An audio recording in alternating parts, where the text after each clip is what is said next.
If you were completely caught off guard from the announcement that The Long Dark 2 is real and is coming in 2026, then this video may cause you to have an emotional breakdown.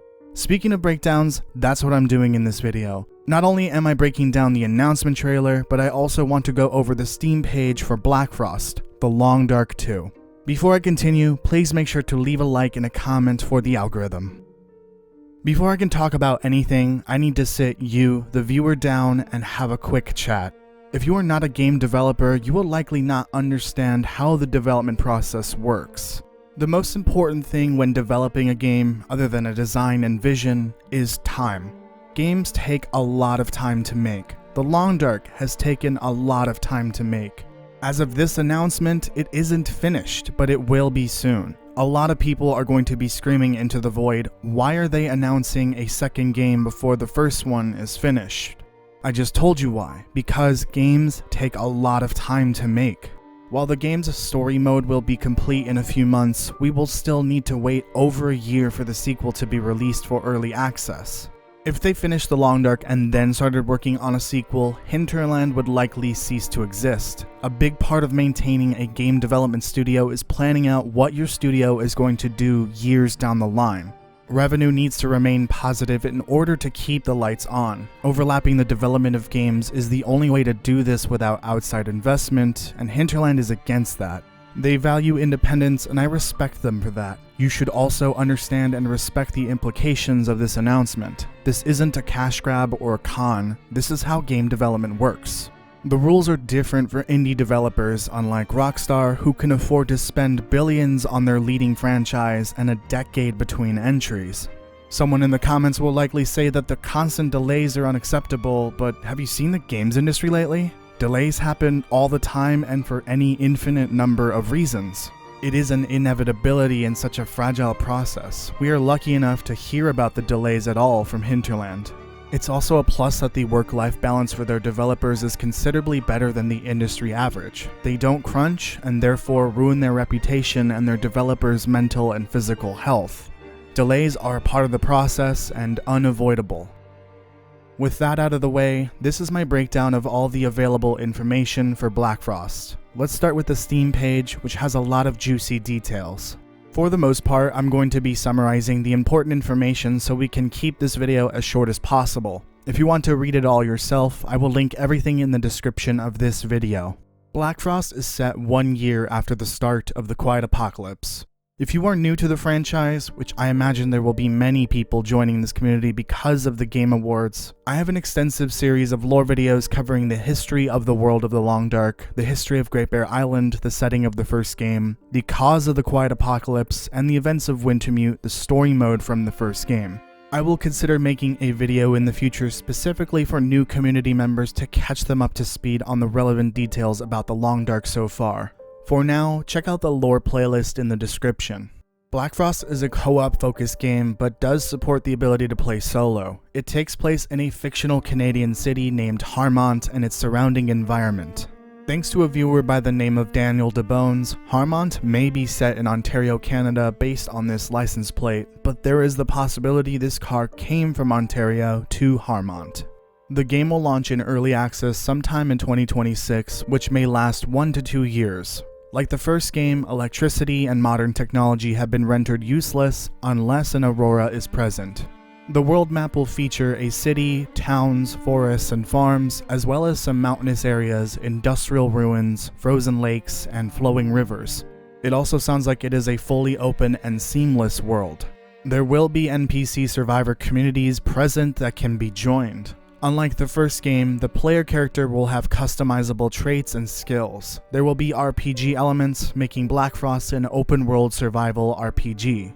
The urban setting of the city of Harmont is new to the franchise, presenting new opportunities and new hazards. The Will to Live, which is named after a notoriously tedious achievement from the first game, is a psychological factor into the player's overall condition. Not only must you be able to survive physically, but also maintain your mental fortitude. There are new hazards including the urban environment, deep freeze, extreme weather, aurora storms, the radioactive Blackfrost, and NPC survivors. Permadeath has evolved into permalife, allowing each death to affect each life. You can learn and adapt to the accumulating effects of dying to each hazard. Of course, permadeath is an option as well.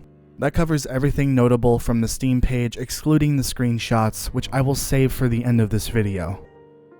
Next, I want to go over all the important and standout details from the trailer. I will not be playing the full trailer for copyright reasons, so I will be showing screenshots for some scenes, and playing and repeating parts of the trailer on mute for other scenes.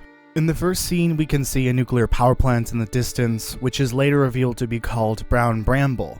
We can also see this really tall rock face on the right, so we will likely have some mountainous areas on the extremes of the world map. Next to the power plant, you can see what looks like some debris or smoke originating from it. This may be the Blackfrost, which is radioactive. This phenomenon is likely a combination of snow and radioactive debris, hence the name. The second scene shows that deer are, of course, returning in Blackfrost. There is also flowing water and a lone cabin, which is a staple of the first game. Scene 3, which I will play on screen, shows a player actively chopping a tree down to gather wood. This is not in the original, which leads me to believe that a lot of the mechanics from the first game will be fully animated and much more realistic. I'm not sure what this contraption is in the back, but it looks like farming equipment. Scene 4 shows a survivor walking steadily across what looks like thin ice, which was a feature in the first game. It seems that the mechanic has evolved from a simple visual warning before the ice breaking, meaning we may be able to slowly and carefully navigate the ice. I'm guessing the plane in the background is a point of interest with loot inside. Scene 6 shows a ruined bridge over an unappetizingly green river. I would not be surprised if this river is filled with radioactive debris from the nuclear power plant. Scene 7 shows that not only are wolves returning, but also moose are returning. You can see a dead one in the foreground of this more suburban or rural looking town. Scene 8 shows the first human and a series of new clothing assets. Pinnacle Peaches, a staple of the first game, is returning. The basement this scene takes place in shows the effects of a deep freeze, which is over-icing interiors. Scene 9 is what really drew my attention, as I still didn't believe that this was an announcement trailer for The Long Dark 2. There is a fucking horse. You can also see 2 human NPCs and a rifle on the back of one of them. You can see a fire axe on the right side, as well as candles that went out with the wind as the fire station door opened. In the background, as the door opened, you can see a more suburban-style neighborhood. Scene 10 shows survivors enjoying a moment of respite in this frozen wasteland. Guitar is being played, a can of what looks like musical fruit pork and beans is being enjoyed by a fire, and a rifle is being cleaned by a survivor. Some of these books on the floor look like the skill books from the first game, while the rest look like the generic books. Pinnacle Peaches appears again, and there's a loud noise that startles the group. Some commenters from my first impressions video agree it was a bear sound, likely meaning they are returning. Scene 11 shows the city of Harmont in the distance, a highway traffic jam running eastward towards the city, and a survivor and a horse carrying another survivor on this sled. I'm not sure what you call it, but please let me know in the comments. It looks like a travoy, but bigger.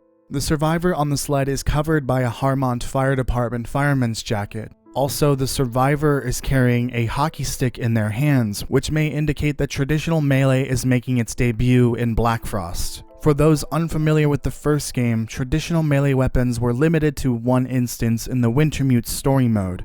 Otherwise, melee combat was very unconventional in the first game. Scene 12 shows a survivor with a scoped rifle looking down the street towards several other survivors. This may be an indication that there will be enemy NPCs in the game. There doesn't seem to be a mention of PvP or a more server-based multiplayer experience, but everything indicates this is a solo/co-op experience with potential human NPC threats.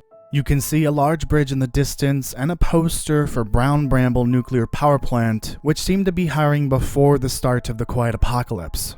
Scene 13 shows us a co-op focused traversal mechanic, which takes me back to the joy I had while playing The Last of Us. I imagine this type of feature allows you and your co-op friends to access pathways and buildings that are not as easily accessible for solo players. The game seems to be very much designed around co-op, but it's nice to know that it can be played alone. Inside the building shows a very familiar sight, which appears again on the Steam page screenshots. If you remember this tweet from Raphael from earlier this year, you can see that the room from the teaser video he shared appears in this screenshot. It is the same room from this scene, just under a deep freeze. With the window boarded up in the screenshot and the room cleaned of all snow and ice, I believe this is an indication that base building will be a part of Blackfrost. Either that, or you will be able to patch up buildings or parts of a building and clean it up. It does seem that you can clean things up, add decorations, and turn it into a home, which are all features of a new addition that was just added to the first game called Safe House Customization. Scene 14 shows wolves surrounding a survivor at an industrial location under the aurora-lit sky. These wolves are exhibiting the typical pack behavior of real-life wolves. In the first game, there are two different wolf behaviors, solo wolves that sort of work together and pack wolves known as timber wolves. You can also hear the familiar aurora hum from the first game. Scene 15 shows the Brown Bramble nuclear power plant being energized by an aurora. If you are new to the franchise, the auroras in the game are both the cause of this particular apocalypse and one of the only sources of electricity after everything was destroyed by the first flare. Definitely check out the lore playlist to learn more. An alarm is heard coming from the plant, which may indicate something bad. I can only imagine the nuclear plant will be the most dangerous place on the map, considering it likely had a meltdown after it lost power during the first flare. You can also see a human wearing a hazmat suit and carrying an oxygen tank, which are probably requirements for entering the plant. The plant will also be the source of the Blackfrost, which is a new radioactive phenomena originating from Brown Bramble. The human is holding something in their hands as well, which may be a Geiger counter to guide them through the plant. The final scene is a haunting reminder of what humanity has lost in the world of the Long Dark. Electricity, modern technology, communication, and all the comforts from them are long gone. This monument of computers, televisions, and other pieces of forgotten tech are what's left of the old world. Whether you do it alone or with a friend, this brave new world is only meant for survivors. Finally, let me very quickly show the Steam screenshots and share details I'm noticing. The first one shows more proof that traditional melee combat is a part of Blackfrost, indicated by the fact that the survivor is holding a hatchet in their hand.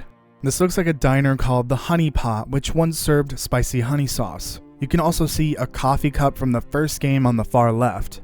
This particular cup with Hinterland's old fox logo was usually reserved for cups of regular coffee in the first game.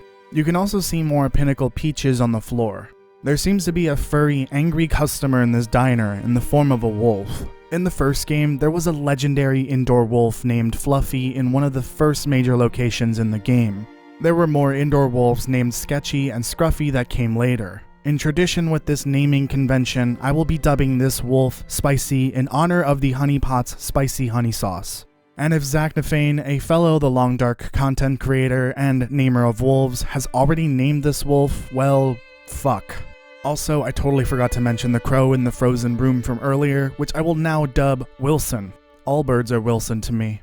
Screenshot 2 shows a scoped hunting rifle, which is probably causing rifle enthusiasts in the community to froth at the mouth. There is a strap attached to the rifle, which is likely used to secure it to the player when equipped, and an ammo count identical to how it was in the first game. On the left, you can see a Chinese restaurant named Ming's, a Night Owl's Snack, which is likely a 24/7 convenience store, and Martin's Variety, which is a shop of some kind. In the background, you can see the Harmont water tower and a massive building in front of the player. This is likely at the heart of Harmont. On the right, you can see Status, a hardware store, and another store with a sign that can't be deciphered.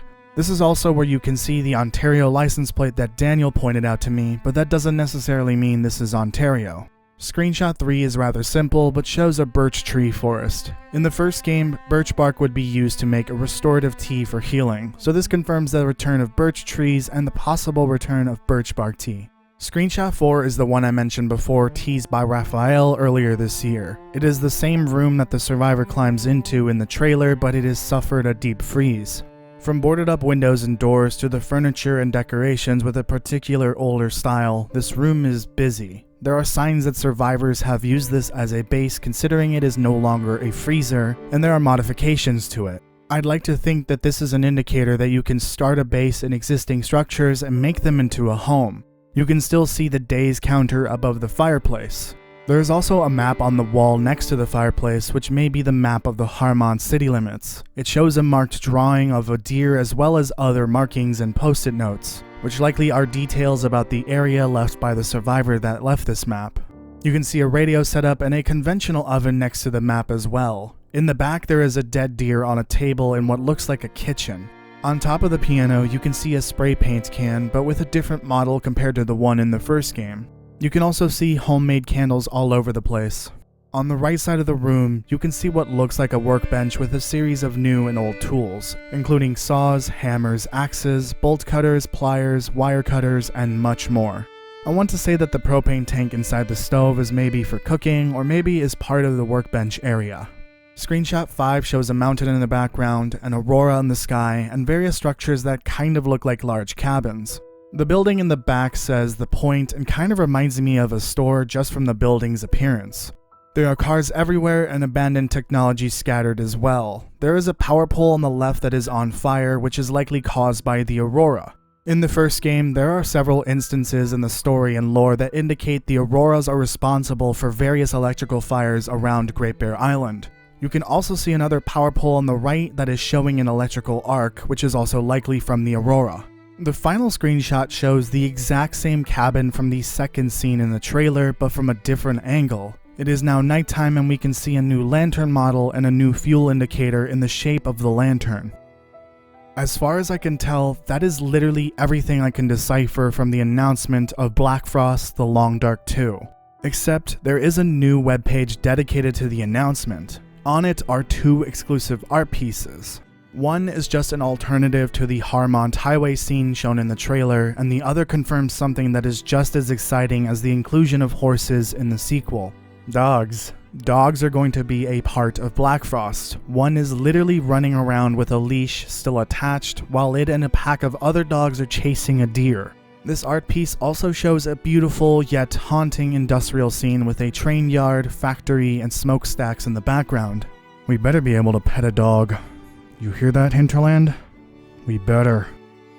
And that is it, so please make sure to leave a like and a comment for the algorithm. Leave your thoughts as well in the comment section. If you are new to The Long Dark and are hoping to play it in anticipation for Blackfrost, please let me know in the comments as well, and let me know if you are interested in some videos specifically to help new players get into The Long Dark. For now, be sure to check out the lore playlist to help you get started on your lore journey. Also, if you are able to and are willing to do so, please leave a donation or become a member to financially support the channel.